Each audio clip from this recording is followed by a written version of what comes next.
हाँ जी, वाहिगुरू जी का खालसा, वाहिगुਰੂ जी की फतेह जी। ਬਹੁਤੀਆਂ ਜਦੀਆਂ ਕਦੇ ਪੋਸਟਾਂ ਨਹੀਂ ਪਾਈਆਂ, ਕਦੇ ਸ਼ੇਅਰ ਨਹੀਂ ਕੀਤੀਆਂ, ਬਸ ਆਪਣੇ ਕੰਮ ਤੱਕ ਹੀ ਕੰਮ ਮਤਲਬ ਰੱਖਿਆ ਹਮੇਸ਼ਾ। ਪਰ ਜਦੋਂ ਦਾ ਕਿਸਾਨ ਅੰਦੋਲਨ ਦੇ ਨਾਲ ਅਸੀਂ ਜੁੜੇ ਹਾਂ, ਉਸ ਤੋਂ ਬਾਅਦ ਜਿਹੜੀਆਂ 26 ਦੀਆਂ ਘਟਨਾਵਾਂ ਹੋਈਆਂ, ਤਾਂ 27 ਤਰੀਕ ਤੋਂ 27 ਜਨਵਰੀ ਤੋਂ ਅਸੀਂ ਪੋਸਟਾਂ ਪਾਉਣੀਆਂ ਸ਼ੁਰੂ ਕੀਤੀਆਂ ਸੀ, ਜਦੋਂ ਕਿ ਸਾਨੂੰ ਲੱਗਿਆ ਕਿ ਕਿਤੇ ਨਾ ਕਿਤੇ ਕੁਛ ਗਲਤ ਹੋ ਰਿਹਾ। ਸੋ ਗੱਲ ਕਰਨ ਜਾ ਰਹੇ ਹਾਂ, ਮੁੱਦਾ ਉਹੀ ਹੈ ਜੀ, ਜਿੱਥੇ ਕਹਾਣੀ ਛੱਡੀ ਸੀ ਉੱਥੇ ਦੀ ਉੱਥੇ ਹੀ ਰੁਕੀ ਹੋਈ ਹੈ। ਗੱਲ ਹੈਗੀ ਆ ਦੀਪ ਸਿੱਧੂ ਦੇ ਕਿਰਦਾਰ ਦੀ, ਲੱਖੇ ਸਿਧਾਣੇ ਦੀ, ਕਿਸਾਨ ਅੰਦੋਲਨ ਦੀ, ਤੇ ਝੂਠੀ ਜਿਹੜੀ ਇੱਕ ਹਮਦਰਦੀ ਦਿਖਾਈ ਜਾ ਰਹੀ ਹੈ ਉਹਨਾਂ ਦੇ ਨਾਲ ਵੀ, ਇੱਕ ਝੂਠੀ ਏਕਤਾ ਦੀ ਜੇ ਆਪਾਂ ਗੱਲ ਕਰੀਏ ਜਿਹੜੇ ਕਿ ਇਹ ਕਿਸਾਨ ਲੀਡਰ ਕਰਦੇ ਆ, ਉਸੇ ਬਾਰੇ ਹੀ ਜਿਹੜੀ ਅੱਜ ਇਹ ਗੱਲ ਮੈਂ ਆਪਣੀ ਕਰਨੀ ਚਾਹੁੰਦਾ ਲਾਈਵ ਦੇ ਵਿੱਚ। ਦੀਪ ਸਿੱਧੂ ਨੂੰ ਦੀਪ ਸਿੱਧੂ ਕੋਈ ਮਾਮੇ ਜਾਂ ਮਾਸੀ ਦਾ ਮੁੰਡਾ ਨਹੀਂ, ਜਾਂ ਹੋਰਾਂ ਵੀ ਨੌਜਵਾਨਾਂ ਦਾ। ਉਹਨੂੰ ਸੁਣਨਾ ਅਸੀਂ ਸ਼ੁਰੂ ਕੀਤਾ ਸੀ ਕਰੋਨਾ ਕਾਲ ਦੇ ਵਿੱਚ, ਜਦੋਂ ਕਰੋਨਾ ਪੀਕ ਤੇ ਸੀ ਇੰਡੀਆ ਦੇ ਵਿੱਚ ਵੀ। ਉਹਨੇ ਆਪਣਾ ਘਰੇ ਬੈਠ ਕੇ ਬੋਲਣਾ ਸ਼ੁਰੂ ਕੀਤਾ, ਵੀਡੀਓ ਪਾਉਣੀਆਂ ਸ਼ੁਰੂ ਕੀਤੀਆਂ। ਉਹਨੇ ਬਹੁਤ ਥੋੜੇ ਸਮੇਂ ਦੇ ਵਿੱਚ ਪੰਜਾਬ ਦੇ ਨੌਜਵਾਨਾਂ ਨੂੰ ਉਹ ਇਤਿਹਾਸ ਜਾਂ ਉਹ ਕਿਤਾਬਾਂ ਦਾ ਨਿਚੋੜ ਕੱਢ ਕੇ ਨੌਜਵਾਨਾਂ ਦੇ ਸਾਹਮਣੇ ਰੱਖਿਆ, ਜਿਹੜੀਆਂ ਕਿ ਸਾਡੀਆਂ ਸੋ ਕਾਲਡ ਜਿਹੜੀਆਂ ਜਥੇਬੰਦੀਆਂ ਉਹ ਅੱਜ ਤੱਕ ਨਹੀਂ ਸੀ ਕਰ ਪਾਈਆਂ, ਪੰਥਕ ਜਥੇਬੰਦੀਆਂ।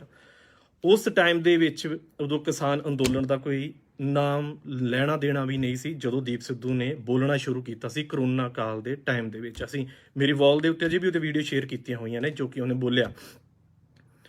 ਜ਼ਰੂਰੀ ਨਹੀਂ ਹੁੰਦਾ ਕਿ ਜਿਹੜਾ ਬੰਦਾ ਤੁਹਾਡੇ ਲਈ ਕੁਝ ਕਰਨਾ ਚਾਹੁੰਦਾ ਹੋਵੇ ਉਹ ਤੁਹਾਨੂੰ ਆਪਣਾ ਛਾਤੀ ਪਾੜ ਕੇ ਦਿਲ ਕੱਢ ਕੇ ਬਾਹਰ ਕੋਈ ਦਿਖਾਵੇ ਵੀ ਮੈਂ ਕੀ ਦਰਦ ਲੈ ਕੇ ਇਸ ਦੇ ਵਿੱਚ ਬੈਠਾ, ਜਿਹੜਾ ਕਿ ਸਾਡੇ ਪੰਜਾਬ ਦੇ ਬਹੁਤੇ ਨੌਜਵਾਨਾਂ ਦਾ ਉਹ ਦਰਦ ਹੈ।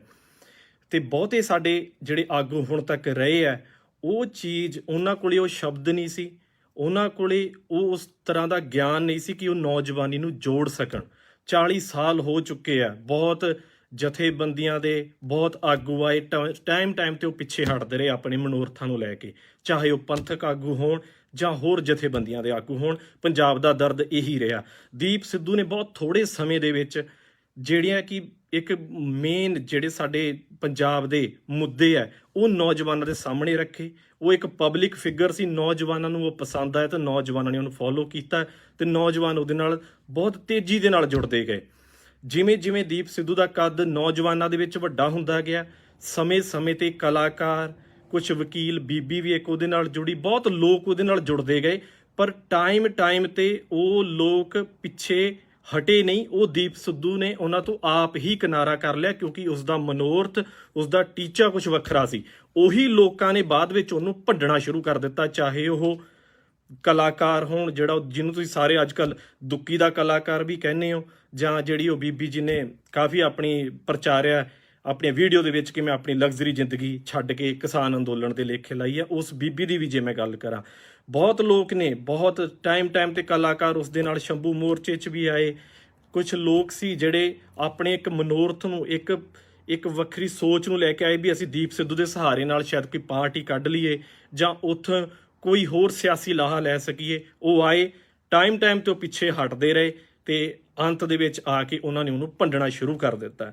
ਦੀਪ ਸਿੱਧੂ ਨੇ ਜਦੋਂ ਬੋਲਣਾ ਸ਼ੁਰੂ ਕੀਤਾ ਸੀ ਕਰੋਨਾ ਕਾਲ ਦੇ ਟਾਈਮ ਦੇ ਵਿੱਚ, ਉਸ ਟਾਈਮ ਤੇ ਵੀ ਲੋਕਾਂ ਨੇ ਉਹਨੂੰ ਭੰਡਿਆ ਸੀ, ਪਰ ਉਹ ਲੋਕ ਕਿਸਾਨ ਆਗੂ ਨਹੀਂ ਸੀ ਉਸ ਟਾਈਮ ਤੇ, ਉਸ ਟਾਈਮ ਸੀ ਪੰਥਕ ਆਗੂ, ਕਿਉਂਕਿ ਉਹ ਗੱਲ ਇੱਕ ਪੰਜਾਬ ਦੇ ਮੁੱਦਿਆਂ ਦੇ ਨਾਲ ਪੰਥਕ ਗੱਲਾਂ ਵੀ ਕਰਦਾ ਸੀ। ਉਸ ਟਾਈਮ ਤੇ ਭੰਡਣਾ ਸ਼ੁਰੂ ਕੀਤਾ ਸੀ ਪੰਥਕ ਪਾਰਟੀਆਂ ਨੇ, ਜਿਹੜੀਆਂ ਕਿ ਅੱਜ ਵੀ ਭੰਡ ਰਹੀਆਂ ਨੇ, ਚਾਹੇ ਉਹ ਕੈਲੰਡਰ ਵਾਲੀ ਪਾਰਟੀ ਹੋਵੇ ਜਾਂ ਹੋਰ ਪਾਰਟੀਆਂ ਵੀ ਹੋਣ, ਜਿਹੜੇ ਕਿ ਅੰਦਰ ਖਾਤੇ ਨਹੀਂ ਸੀ ਚਾਹੁੰਦੀਆਂ ਕਿ ਪੰਜਾਬ ਦੀ ਨੌਜਵਾਨੀ ਜਾਗੇ, ਉਹਨਾਂ ਦੀਆਂ ਦੁਕਾਨਾਂ ਬੰਦ ਹੋਣ। ਇਹ ਸਿੱਖ ਪੰਥਕ ਪਾਰਟੀਆਂ ਵੀ ਦੀਪ ਸਿੱਧੂ ਨੂੰ ਅੰਦਰੋਂ ਅੰਦਰੀ ਭੰਡਦੀਆਂ ਰਹੀਆਂ ਹੁਣ ਤੱਕ, ਇਹ ਹੁਣ ਵੀ ਭੰਡ ਰਹੀਆਂ ਨੇ, ਜਿਨ੍ਹਾਂ ਨੇ ਕਿ ਅਜੇ ਤੱਕ ਖੁੱਲ੍ਹ ਕੇ ਉਹਦੀ ਸਪੋਰਟ ਵੀ ਨਹੀਂ ਕੀਤੀ। ਜੇ ਕਿਸਾਨ ਆਗੂਆਂ ਨੂੰ ਲੱਗਦਾ ਕਿ ਦੀਪ ਸਿੱਧੂ ਕਿਸਾਨ ਅੰਦੋਲਨ ਦੇ ਲਈ ਖਤਰਨਾਕ ਹੈ, ਵੀ ਉਹ ਇੱਕ ਧਰਮ ਦੀ ਗੱਲ ਕਰਦਾ ਹੈ, ਤਾਂ ਜਿਹੜੇ ਧਰਮ ਦੀ ਗੱਲ ਕਰਨ ਵਾਲੇ ਨੇ ਉਹ ਵੀ ਉਹਦੇ ਹੱਕ ਵਿੱਚ ਕਿਉਂ ਨਹੀਂ ਖੜਦੇ? ਕਿਉਂਕਿ ਖਤਰਾ ਉਹਨਾਂ ਨੂੰ ਵੀ ਹੈ, ਰਾਜਸੀ ਪਾਰਟੀਆਂ ਨੂੰ ਵੀ ਖਤਰਾ ਸੀ। ਲੱਖੇ ਤੋਂ ਦੀਪ ਸਿਧਾਣੇ ਤੋਂ ਗੱਲ ਉੱਥੇ ਦੀ ਉੱਥੇ ਖੜੀ ਹੈ, ਤੇ ਕਿਸਾਨ ਆਗੂਆਂ ਨੂੰ ਵੀ ਖਤਰਾ ਹੈ। ਖਤਰਾ ਹੈ ਸਿਰਫ ਚੌਧਰ ਦਾ, ਖਤਰਾ ਹੈ ਬੁੱਢੀ ਲੀਡਰਸ਼ਿਪ ਦੇ ਹੱਥੋਂ ਨੌਜਵਾਨੀ ਦੇ ਹੱਥ ਵਾਂਗ ਡੋਰ ਜਾਣ ਦਾ, ਇਹ ਇੱਕ ਖਤਰਾ ਹੈ। ਹੋਰ ਇਸ ਤੋਂ ਇਲਾਵਾ ਦੂਜੀ ਕੋਈ ਗੱਲ ਨਹੀਂ। ਉਹ ਲੱਖੇ ਨੂੰ ਤੇ ਦੀਪ ਸਿੱਧੂ ਨੂੰ ਕਦੇ ਇਕੱਠਾ ਨਹੀਂ ਹੋਣ ਦੇਣਾ ਚਾਹੁੰਦੇ। ਉਹ ਤੁਸੀਂ ਉਹਨਾਂ ਦੇ ਬਿਆਨ ਵੀ ਸੁਣੇ ਹੈ। ਹੁਣ ਗੱਲ ਕਰਦੇ ਆ ਕਿ ਦੀਪ ਸਿੱਧੂ ਦੇ ਅੰਦਰ ਇਹ ਜੇ ਕਿਹੜੀ ਅੱਗ ਹੈ ਵੀ ਜਿਹੜਾ ਉਹ ਪੰਜਾਬ ਦੇ ਲੋਕਾਂ ਦੇ ਸਾਹਮਣੇ ਆਇਆ, ਇਸ ਤਰੀਕੇ ਨਾਲ ਆਇਆ ਆਪਣੀ ਜ਼ਿੰਦਗੀ ਨੂੰ ਛੱਡ ਕੇ। ਇਹ ਦਰਦ ਬਹੁਤੇ ਨੌਜਵਾਨਾਂ ਦਾ ਆ, ਪਰ ਹੁੰਦਾ ਕੀ ਹੈ ਤੁਹਾਨੂੰ ਪਤਾ ਹੀ ਹੈ ਕਿ ਹਰ ਇੱਕ ਆਵਾਜ਼ ਜਿਹੜੀ ਪੰਜਾਬ ਦੇ ਵਿੱਚ ਹੈ ਜੇ ਉੱਠਦੀ ਹੈ ਤੁਹਾਨੂੰ ਟਾਈਮ ਤੋਂ ਪਹਿਲਾਂ ਹੀ ਦੱਬ ਲਿਆ ਜਾਂਦਾ। ਪਰ ਦੀਪ ਸਿੱਧੂ ਦਾ ਜਿਹੜਾ ਕੱਦ ਸੀ ਉਹ ਥੋੜਾ ਆਮ ਨੌਜਵਾਨਾਂ ਦੇ ਮੁਕਾਬਲੇ ਥੋੜਾ ਵੱਡਾ ਸੀ।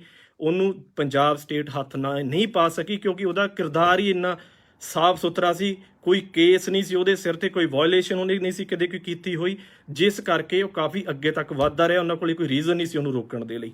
ਪਰ ਅਖੀਰ ਦੇ ਵਿੱਚ ਆ ਕੇ ਜਿੱਥੇ ਉਹਨੇ ਖਤਾ ਖਾਧੀ ਉਹ ਸੀ ਇਹਨਾਂ ਬੁੱਢੇ ਜਿਹੜੇ ਬਘਿਆੜਾਂ ਦੀ ਚਾਲਾਂ ਦੇ ਹੇਠ ਆਇਆ। ਸਰਕਾਰ ਦੇ ਨਾਲ ਮਿਲ ਕੇ ਉਹਦਾ ਇਹਨਾਂ ਨੇ ਇਹ ਕਿਰਦਾਰ ਕੁਸ਼ੀ ਕਰਨ ਦੀ ਕੋਸ਼ਿਸ਼ ਕੀਤੀ, ਉਹਨੂੰ ਜੇਲ੍ਹ ਦੇ ਵਿੱਚ ਸਟਾਇਆ, ਜੋ ਕਿ ਹੁਣ ਤੱਕ ਉਹ ਜੇਲ੍ਹ ਦੇ ਵਿੱਚ ਹੈ। ਹੁਣ ਤੱਕ ਤੁਸੀਂ ਜਿਹੜੇ ਫੇਕ ਆਈਡੀਆਂ ਵਾਲੇ ਜਾਂ ਜਿਹੜੇ ਕਿਸਾਨ ਏਕਤਾ ਆਈਟੀ ਸੈੱਲ ਵਾਲੇ ਸੀ, ਜਿਹੜੇ ਦੀਪ ਸਿੱਧੂ ਦੇ ਲੱਖੇ ਸਿਧਾਣੇ ਦੇ ਹੀ ਪਿੱਛੇ ਪਏ ਹੋਏ ਸੀਗੇ, ਉਹ ਉਹਨੂੰ ਹੁਣ ਤੱਕ RSS ਦਾ ਬੰਦਾ, BJP ਦਾ ਪਲਾਂਟਡ ਬੰਦਾ ਕਹਿੰਦੇ ਰਹੇ। ਮੈਂ ਉਹਨਾਂ ਨੂੰ ਹੁਣ ਤੱਕ ਪੁੱਛਣਾ ਚਾਹੁੰਦਾ, ਜਦੋਂ ਉਹਦੀ ਬੇਲ ਹੋਣ ਤੋਂ ਬਾਅਦ ਦੁਬਾਰਾ ਵੀ ਉਹਦੇ ਉੱਤੇ ਪਰਚਾ ਪਾ ਕੇ ਉਹਨੂੰ ਜੇਲ੍ਹ ਦੇ ਵਿੱਚ ਸੁੱਟਿਆ ਗਿਆ, ਤਾਂ ਹਜੇ ਵੀ ਤੁਹਾਨੂੰ ਕੋਈ ਉਹਦੇ ਵੱਲੋਂ ਸਰਟੀਫਿਕੇਟ ਦੀ ਜ਼ਰੂਰਤ ਹੈ? ਸਭ ਤੋਂ ਵੱਧ ਜੇ ਦੀਪ ਸਿੱਧੂ ਨੂੰ ਭੰਡਿਆ ਤਾਂ ਉਹ ਕਿਸਾਨ ਏਕਤਾ ਦੇ IT ਸੈੱਲ ਨੇ ਭੰਡਿਆ, ਜਿਹੜਾ ਬਣਿਆ ਕਿਸਾਨਾਂ ਦੀ ਸਪੋਰਟ ਦੇ ਲਈ ਸੀ, ਪਰ ਸਭ ਤੋਂ ਵੱਧ ਜਿਹੜਾ ਉਹਨੇ ਲੱਖੇ ਤੇ ਦੀਪ ਸਿਧਾਣੇ ਦੇ ਅਗੇਂਸਟ ਭੁਗਤਿਆ ਕਿਸਾਨ ਏਕਤਾ IT ਸੈੱਲ ਸੀ ਜਿਹੜਾ ਇਹਨਾਂ ਦਾ।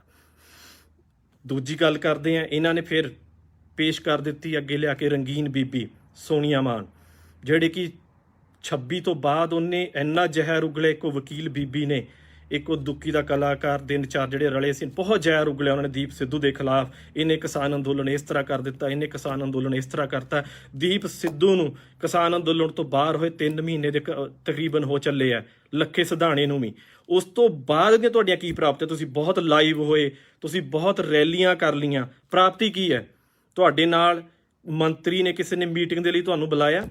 ਤੁਸੀਂ ਲੱਖਾਂ ਕਰੋੜਾਂ ਰੁਪਈਆ ਆਪਣਾ ਵੇਸਟ ਕਰ ਰਹੇ ਹੋ ਤੁਸੀਂ ਪੰਜਾਬ ਦੇ ਆਮ ਕਿਸਾਨਾਂ ਦਾ। ਰੈਲੀਆਂ ਕਰ ਰਹੇ ਹੋ ਤੁਸੀਂ ਪੰਜਾਬ ਦੇ ਵਿੱਚ ਜਾ ਕੇ, ਰੈਲੀਆਂ ਕਰ ਰਹੇ ਹੋ ਉਹਨਾਂ ਲੋਕਾਂ ਨੂੰ ਪ੍ਰਮੋਟ ਕਰਨ ਦੇ ਲਈ ਜਿਨ੍ਹਾਂ ਨੇ ਪੰਜਾਬ ਦੀ ਨੌਜਵਾਨੀ ਦਾ ਘਾਣ ਕੀਤਾ। ਬਲਦੇਵ ਮਾਨ ਦੀ ਤੁਸੀਂ ਬਰਸੀ ਮਨਾ ਰਹੇ ਹੋ, ਉਹਨੂੰ ਕੁੱਤਾ ਨਹੀਂ ਕੋਈ ਜਾਣਦਾ ਪੰਜਾਬ ਦੇ ਵਿੱਚ। ਕੌਣ ਹੈ ਬਲਦੇਵ ਮਾਨ? ਉਹਦੀ ਰੁਲਦਾ ਸਿੰਘ ਜਿਹੜਾ ਕਿਸਾਨ ਲੀਡਰ ਹੈ, ਉਹਦੀ ਬੁੱਕ ਰਿਲੀਜ਼ ਕਰ ਰਿਹਾ, ਜਿਹੜੀ ਕਿ ਡਸਟਬਿਨ ਦੇ ਵਿੱਚ ਪਤਾ ਨਹੀਂ ਕਿੱਥੇ ਕਿਤੇ ਪੁਰਾਣੀਆਂ ਪਈਆਂ ਨੇ। ਉਹ ਕਿਤਾਬ ਰਿਲੀਜ਼ ਕਰ ਰਿਹਾ ਕਿ ਇਹਨਾਂ ਦੀ ਬਹੁਤ ਵੱਡੀ ਦੇਣ ਆ, ਦੇਣ ਹੈਗੀ ਆ ਉਹਦੀ। ਉਹਨੇ ਘਾਣ ਕਰਵਾਇਆ ਪੰਜਾਬ ਦੇ ਵਿੱਚ ਨੌਜਵਾਨੀ ਦਾ, ਸਰਕਾਰ ਦੇ, ਮੌਜੂਦਾ ਸਰਕਾਰ ਦੇ ਨਾਲ ਮਿਲ ਕੇ। ਜਿਹੜੇ ਤੁਹਾਡੇ 40-40 ਸਾਲ ਦੇ ਤੁਹਾਡੇ ਤਜਰਬੇ ਨੇ ਨਾ, ਜਿਹੜਾ ਤੁਸੀਂ ਹਰ ਥਾਂ ਤੇ ਰੋਂਦੇ ਹੋ ਵੀ ਸਾਡੇ 40-40 ਸਾਲ ਦਾ ਤਜਰਬਾ ਸੀ, ਅੰਦੋਲਨ ਖੜੇ ਕੀਤੇ ਆ, ਉਹ 40 ਸਾਲ ਦੇ ਤਜਰਬੇ ਤੁਹਾਡੇ ਰਾਜਸੀ ਪਾਰਟੀਆਂ ਦੇ ਨਾਲ ਮਿਲ ਕੇ ਜਿਹੜੇ ਤੁਸੀਂ ਆਪਣੇ ਕਾਰਨਾਮੇ ਕੀਤੇ ਆ ਨਾ, ਆਪਣੇ ਜਿਹੜੇ ਮਹਿਲ ਖੜੇ ਕੀਤੇ ਆ, ਉਹ ਤਜਰਬੇ ਨੇ ਤੁਹਾਡੇ।